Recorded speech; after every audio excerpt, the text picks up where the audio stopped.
Even the side of me that's just us two, the way that I say it is definitely a reference for my fellow gays. If you know a thing or two about sodomy, then you'll understand.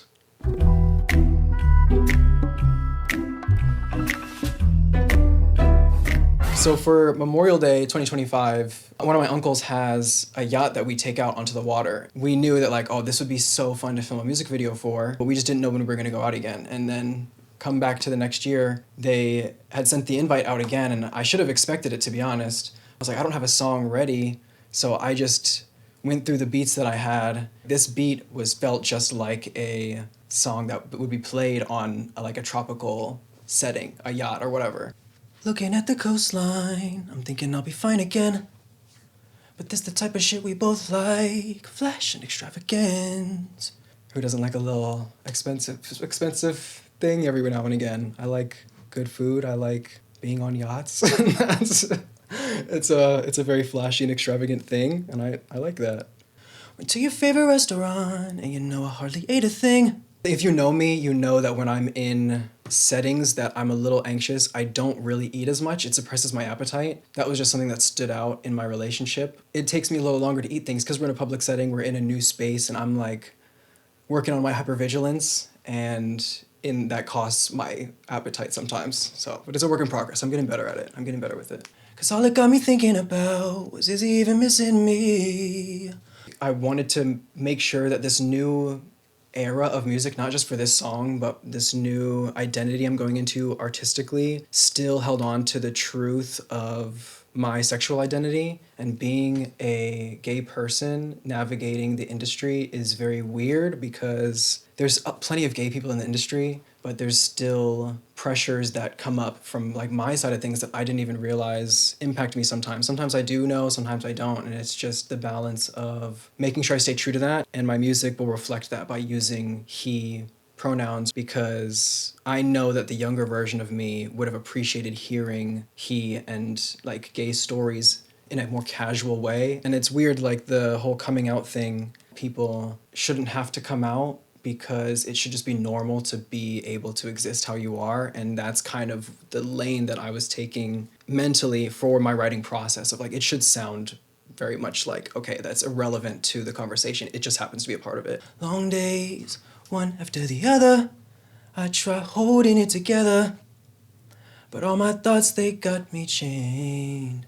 Sun rays help me find a reason why it ain't so bad that you're leaving. Just know I'll never love the same again. How'd I let this happen? Feels like an addiction. You're the only prescription. Trying to look for ways within myself of like, what could I have done differently to make sure that this wasn't the outcome? Trying to control things. I fall victim to it when I get into like negative headspaces. Because I'm like, oh, if I can just look out for this next time, then I can avoid that like from happening, which is not the greatest way to navigate relationships. It's just the truth of what I'm working through, because that's what trips me up, is wanting to be liked, and we're working through not needing that and getting our own approval and being okay with things that I like and standing by what I like and that being okay, even if it's gonna ruffle feathers of people that I might want to impress or feel connected with. Wrong time, right person. Cause you were 1 in 1 billion. I'm deep in my feelings.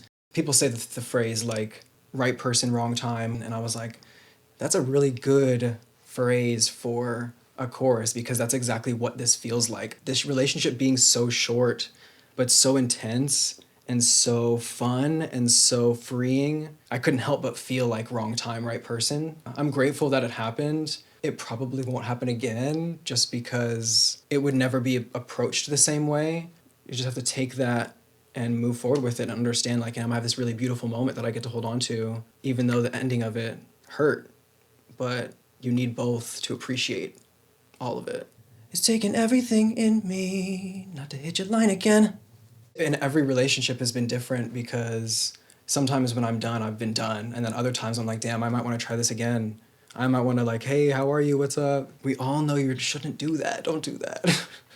But I guess a few more C-suites makes it hurt just a little less. I don't know if I've actually ever been in like an official C-suite, but I like the energy around it. I gave you pieces no one else sees, even the side of me that's just us two. Even even the side of me that's just us two, the way that I say it is definitely a reference for my fellow gays. If you know a thing or two about sodomy, then you'll understand.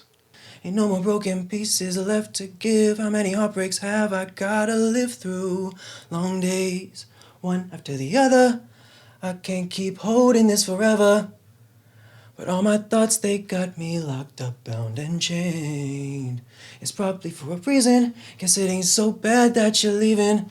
I hope you find someone who's good enough to stay. In the second pre-chorus, I come full circle back again to myself and realize, man, maybe it isn't so bad that you're leaving, because everything happens for a reason.